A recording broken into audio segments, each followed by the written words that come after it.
जी girls, तो हम पढ़ रहे थे आईनी इर्तका। इसमें हमने करारदाद मकासद को देखा। इसके बाद है बुनियादी उसूलों की कमेटी। बुनियादी उसूलों की कमेटी क्या थी?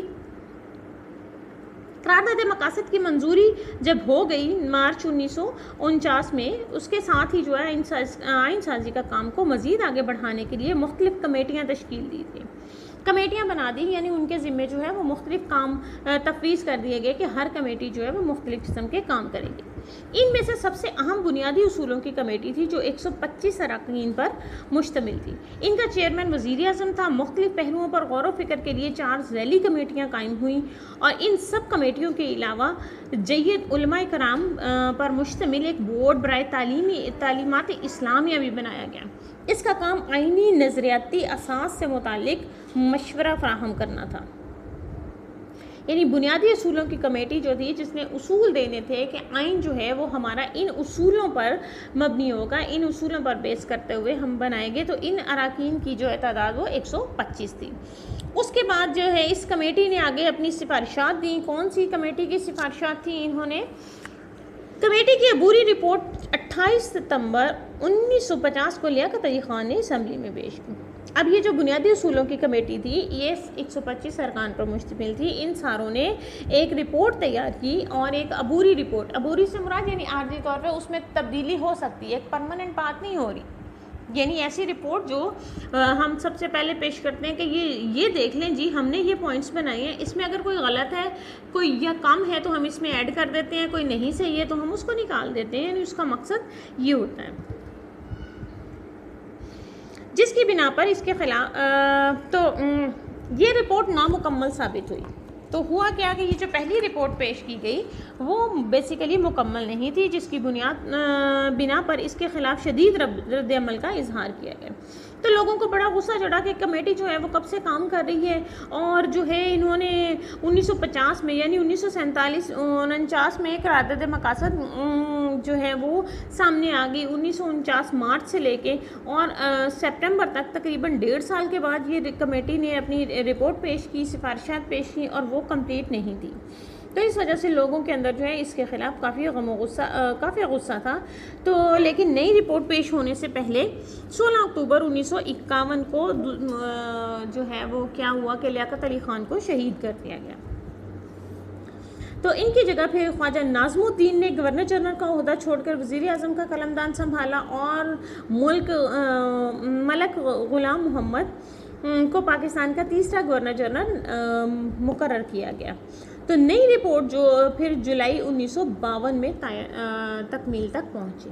यानी कमेटी जो बनी पहले बुनियादी उसूलों की, उन्होंने एक सिफारिशात अपनी पेश की। तो वो जो सिफारिशात थी जो बनी वो लियाकत अली ख़ान ने 1950 में जो है 28 सितंबर 1950 को पेश की, लेकिन वो कंप्लीट नहीं थी रिपोर्ट, इस वजह से उसको दोबारा बनाना पड़ा। लेकिन उससे पहले ही 1951 के अंदर जो है 16 अक्टूबर को लियाकत अली ख़ान को शहीद कर दिया गया। तो वो मामला जो है वो सारे के सारे फिर से चौपट हो गए। तो अब उसके बजाय जो है ख्वाजा नाज़मुद्दीन जो कि उस वक़्त गवर्नर जनरल थे, उन्होंने ओहदा छोड़ के लियाकत अली ख़ान की जगह जो है वज़ीर आज़म का हलफ उठा लिया और जो है उसके बाद मलक ग़ुलाम मोहम्मद जो हैं उनको वो पाकिस्तान के तीसरे गवर्नर जनरल के तौर पर सामने आए। अब जब ये सारा हुकूमत का ढांचा फिर तब्दील हो के नए लोग आ गए तो फिर दोबारा जो है दूसरी रिपोर्ट की तरफ तवज्जो दी गई। तो दूसरी रिपोर्ट ख्वाजा नाज़मुद्दीन ने 22 दिसंबर 1952 को ईवान के सामने पेश की। इसमें पाकिस्तान में 2 ईवान तजवीज़ किए गए जो हम अभी भी हमारे पास मौजूद हैं। हमारी कौमी असम्बली और सेनेट, मेरा ख्याल है पिछले फर्स्ट चैप्टर के ड्यूरिंग लेक्चर्स के दौरान मैंने आपको ये एक्सप्लेन कर दिया है कि 2 ईवानी मुकन्नना क्या होती है। तो ईवान बाला जो 120 अरकान और ईवान ज़ेरी 400 अरकान पर मुश्तमिल होगा। यानी सेनेट 120 पर और जो कौमी असम्बली है वो 400 अरकान पर मुश्तमिल होगी जो बराबर नुमाइंदगी पर मुंतखब होंगे। 400 कैसे? क्योंकि उस वक़्त हमारे पास बांग्लादेश था, ये जहन में रखें। अभी सिर्फ इधर हमारे मगरबी पाकिस्तान को मत सोचें, उस वक़्त बांग्लादेश भी था और इधर मगरबी पाकिस्तान था, तो दोनों हिस्सों की मिला के नुमाइंदगी। ईवान ज़ेरी को कानून साजी में बरतरी हासिल होगी। सरबराह सदर होगा जिसके लिए पाकिस्तान मुसलमान होना लाज़िम करार दिया गया। फिर कवानीन को कुरान और सुन्नत के मुताबिक ढालने के लिए उलमा कराम का एक बोर्ड तश्कील दिया गया जिसको सदर मुकर्रर करेगा। सुप्रीम कोर्ट आला मरकज़ी अदालत होगी। इस रिपोर्ट की बाज़ शिकों पर शदीद तनकीद की गई। सबसे ज़्यादा एतराज़ मशरक़ी पाकिस्तान के लोगों ने असम्बली में दोनों सूबों की बराबर नुमाइंदगी और मरकज़ और सूबों के दरमियान इख्तियारात की तकसीम के बारे में किया। तो अब जब ये रिपोर्ट सामने आई और दोनों हिस्सों को एक जैसे जो है वो इख्तियारात देने की बात हुई, तो कुछ लोग उस पर एतराज़ कर रहे थे। उन्होंने उस पर एतराज़ किया और उन्होंने ये भी कहा कि सूबाई खुद मुख्तारी बहुत कम है। उलमा के बोर्ड को भी गैर जमहूरी करार दिया गया। चुनाचे इन एतराज़ात के पेश नज़र ये रिपोर्ट जो है वो मंजूरी हासिल ना कर सकी। अब ये जो दूसरी रिपोर्ट पेश हुई उस पर भी एतराज़ात लग गए, तो ये भी जो है वो मंजूर ना हो सकी। फिर अप्रैल 1953 में गवर्नर जनरल गुलाम मोहम्मद ने ख्वाजा नाज़मुद्दीन को बरतरफ करके मोहम्मद अली बोगरा को उनकी जगह वज़ीर आज़म मुकर्रर कर दिया, जो उस वक्त अमेरिका में पाकिस्तान के सफ़ीर थे। इस तरह मुस्लिम लीग में धड़ेबंदियों का आगाज़ हो गया, यानी फिर से हुकूमत में हलचल मच गई। ख्वाजा नाज़मुद्दीन जो गवर्नर जनरल थे उन्होंने गवर्नर जनरल गुलाम मोहम्मद ने ख्वाजा नाज़मुद्दीन को बरतरफ कर दिया। ख्वाजा नाज़मुद्दीन उस वक़्त वज़ीर आज़म थे और फिर उन्होंने मोहम्मद अली बोगरा को अमेरिका से बुलाया, जो उस वक़्त अमेरिका में सफ़ीर थे। तो ये जो उस वक़्त की सिफारतकारियाँ हुई और लोगों को बुलवाया गया, तो अमेरिका उस वक्त से ही हमारे मुल्क के अंदर जो है वो मुदाखलत बहुत ज़्यादा शुरू हो गई और ये दूसरे ममालिक की बड़ी लगों के, इसीलिए हमारा मुल्क जो है अभी तक सही पटरी पर नहीं चल सका। फिर मोहम्मद अली बोगरा साहब आ गए जी। मोहम्मद अली बोगरा साहब जो वज़ीर आज़म आ गए, तो मोहम्मद अली बोगरा साहब ने फिर आके अपना एक फार्मूला पेश किया, उसको मोहम्मद अली बोगरा फार्मूला कहा जाता है। अब वो फार्मूला क्या था? ये फार्मूला उन्होंने पेश किया 16 अप्रैल 1953 को। 16 अप्रैल 1953 में मोहम्मद अली बोगरा ने पाकिस्तान के तीसरे वज़ीर आज़म का हल्फ उठाया। उन्होंने 6 माह की तगोदो के बाद एक फार्मूला तैयार किया जिसको मोहम्मद अली बोगरा फार्मूला कहा जाता है। ये फार्मूला दिसंबर 1953 में असम्बली में पेश किया गया। इस फार्मूले के तहत 2 ऐवानी मुकन्नना तजवीज़ की गई। ऐवान बाला 150 अरकान पर मुश्तमिल था, जिसमें हर सूबे की मुसावी नुमाइंदगी हासिल थी। ऐवान ज़ेरी की कुल नशिस्तें 300 मुकर्रर की गई और इनकी तकसीम आबादी की बुनियाद, यानी पहले पिछली रिपोर्ट में 400 थी सीटें ऐवान ज़ेरी की, लेकिन इसमें कम करके उसको 300 कर दिया गया। फिर सदर पाकिस्तान का इंतखाब 5 साल के लिए दोनों ईवानों के अरकान मुश्तरका इजलास में करेंगे। इसमें यह कहा गया कि दोनों जो ईवान होंगे, ऐवान ज़ेरी ऐवान बाला, उनके अरकान मिलकर सदर को चुनेंगे। तो दोनों ईवानों के इख्तियारात को बराबर रखा गया। कहा गया कि सदर अगर मगरबी पाकिस्तान से है तो वज़ीर आज़म मशरक़ी पाकिस्तान से होगा, यानी इस रिपोर्ट के तहत उनके फार्मूले के तहत जो है वो दोनों हिस्सों को बराबर के इख्तियारात देने की बात की गई। सुप्रीम कोर्ट पाकिस्तान की आला अदालत होगी। उर्दू बंगाली दोनों सरकारी ज़ुबानें होंगी। आइन साज असम्बली ने 21 दिसंबर 1954 को इस फार्मूले को मंजूर कर लिया, इसलिए आइन साजी का हतमी मुसवदा मंजूर हो गया और असम्बली का काम पाया तकमील को पहुंच गया। यानी ये वो फार्मूला था जिसमें दोनों हिस्सों को, बांग्लादेश को, उस वक्त के बांग्लादेश को और उस वक्त के मशरक़ी पाकिस्तान को और आज के बांग्लादेश को मुकम्मल इख्तियारात दोनों बराबर के सतह पर दिए गए। तो जिसकी वजह से अब किसी को कोई एतराज़ ना हुआ, तो ये फार्मूला जो है इसको एक्सेप्ट कर लिया गया। फिर आ जाती है जी पहली आइन साज असम्बली की तनसीख। इस मुसवदे को सिर्फ गवर्नर जनरल की रस्मी मंजूरी बाकी थी कि गवर्नर जनरल मलक गुलाम मोहम्मद ने एक सरकारी ऐलान के ज़रिए 24 दिसंबर 1954 को असम्बली को मनसूख करके हंगामी हालत का ऐलान किया। अब ये फार्मूला भी जो है वो मान लिया गया था, वो मंजूर हो गया था।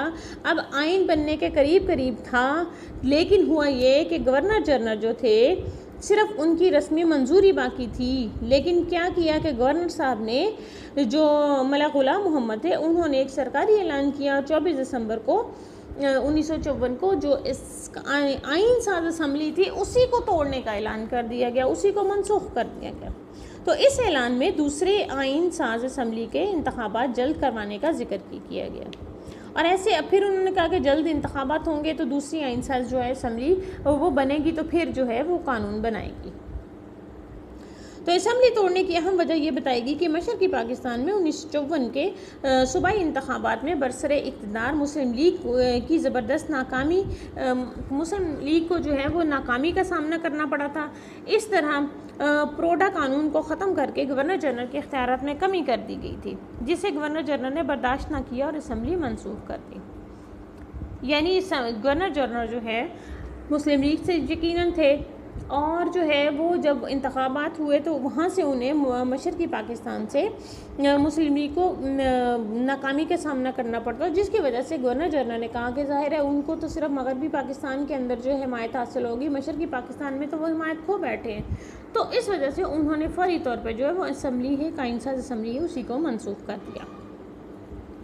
फिर जनाब आ जाती है दूसरी आइनसाज असम्बली। दूसरी बर्खास्त शुदा जो असम्बली थी, उसके स्पीकर मौलवी तमीज़ुद्दीन ने गवर्नर जनरल की असम्बली तोड़ने के इक़दाम को सिंध हाई कोर्ट में चैलेंज कर दिया, जिसने मौलवी तमीज़ुद्दीन के हक़ में मुत्तफ़िक़ का फ़ैसला कर दिया। अब हुआ ये कि असम्बली जो है, जो स्पीकर थे पहली असम्बली के, उन्होंने चैलेंज कर दिया अदालत के अंदर। अदालत ने जो है वो मुत्तफ़िक़ का फ़ैसला सुना दिया कि ये नहीं तोड़ी जा सकती, लेकिन हुकूमत ने सुप्रीम कोर्ट में दी। अब हाई कोर्ट ने उनको कह दिया, मौलवी तमीज़ुद्दीन के हक़ में फ़ैसला दे दिया सिंध हाई कोर्ट ने। तो हुकूमत जो उस वक्त की थी उसने अपील दायर कर दी सुप्रीम कोर्ट के अंदर। तो सुप्रीम कोर्ट ने हुकूमती फ़ैसले को जायज़ करार देते हुए कहा कि असम्बली अपनी नुमाइंदा हैसियत खो चुकी है। तो सुप्रीम कोर्ट ने कहा कि नहीं, गवर्नर साहब ने जो बात की है, जो इन्होंने तोड़ी है असम्बली, ये ठीक इन्होंने किया है, अब नई असम्बली बननी चाहिए। और आइन बनाने में ये नाकाम रही है असम्बली, क्योंकि इतना अरसा गुजर चुका है, तो इन्होंने इतने अरसे में पाकिस्तान का आइन नहीं बनाया। लिहाजा नई आइनसाज असम्बली की तश्कील दी जाए। चुनांचे नई आइनसाज असम्बली का इंतखाब 23 जून 1955 को कराया गया और इसके अरकान की तादाद 80 थी, जिन्हें सूबाई असम्बलियों ने मुंतखब किया। मशरक़ी और मगरबी पाकिस्तान को मुसावी नुमाइंदगी दी गई। मुस्लिम लीग सिर्फ 25 नशिस्तें हासिल कर सकी। मखलूत हुकूमत के क़याम अमल में आया, जिसके कायद चौधरी मोहम्मद अली मुकर्रर हुए।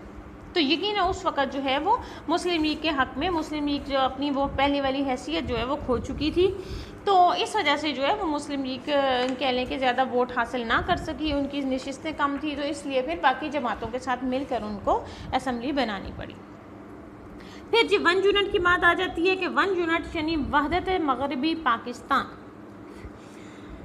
जोग्राफी अवामल आइन साजी में ताख़ीर का सबब बने, क्योंकि मुल्क 2 मुसावी हिस्सों में मुनक़सिम।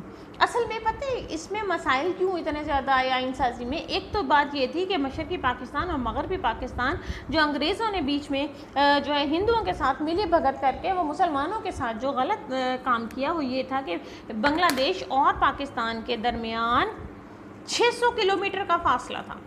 अब एक मुल्क का एक हिस्सा 600 किलोमीटर उधर है और दूसरा 600 किलोमीटर इधर है, तो दोनों के अंदर एक जैसे हालात और एक जैसी चीज़ें करवाना बहुत ही मुश्किल काम था। तो मशरक़ी पाकिस्तान की आबादी ज़्यादा और एक वहदत पर मबनी थी। मगरबी पाकिस्तान 4 सूबों और 12 रियासतों पर मुहित था। चुनांचे नई हुकूमत ने मगरबी पाकिस्तान के तमाम सूबों और रियासतों को मिलाकर एक सूबा तश्कील दे दिया, क्योंकि 1 यूनिट की बात हुई कि एक तरफ मशरक़ी पाकिस्तान है तो दूसरी तरफ मगरबी पाकिस्तान है, तो वहाँ तो सिर्फ एक बंगाल था, तो यहाँ जो है वो 4 सूबे भी थे, 7 रियासतें भी थी, फिर इन सारों को मिला के एक यूनिट करार दे दिया गया और एक जो है वो मगरबी पाकिस्तान का एक नया सूबा वजूद में आ गया, यानी 12 डिवीजन पर मुश्तमिल था। इस तरह वफाक मगरबी और मशरक़ी पाकिस्तान पर मुश्तमिल हो गया। इससे नुमाइंदगी के मसले में हल रुकावटें तो दूर हो गई। नवाब मुश्ताक अहमद गुरबानी मगरबी पाकिस्तान के पहले गवर्नर और डॉक्टर खान साहब पहले वज़ीर आला बने। ये वहदत जो थी ये 1970 तक कायम रही। ठीक है, फिर जी नए आइन की तश्कील, उसके लिए काम किया गया। वहदत मगरबी पाकिस्तान के बाद आइन साजी का काम बहुत हद तक आसान हो गया। पहली आइन साज असम्बली काफ़ी काम मुकम्मल कर चुकी थी। इससे इस्तेफादा करते हुए चौधरी मोहम्मद अली ने दूसरी आइन साज असम्बली की निगरानी में बड़ी काविश और तंदही से एक ऐसा फार्मूला तश्कील दिया जिस पर तमाम सियासी ग्रुप्स और सूबों ने रजामंदी का इजहार किया। नए आइन का मुसव्वदा 9 जनवरी 1956 को असम्बली में पेश किया गया, जिसे गवर्नर जनरल की हतमी मंजूरी के बाद पाकिस्तान के पहले आइन के तौर पर 23 मार्च 1956 को मुल्क में नाफिज कर दिया गया। यानी 23 मार्च 1956 को पाकिस्तान का पहला आइन मार्ज वजूद में आ गया। कितने सालों के बाद? पाकिस्तान बनने के 9 साल के बाद हमारा पहला आइन बन सका। तो ये 1956 का आइन जो है, इसको हम इंशाल्लाह अगले लेक्चर में डिस्कस करेंगे।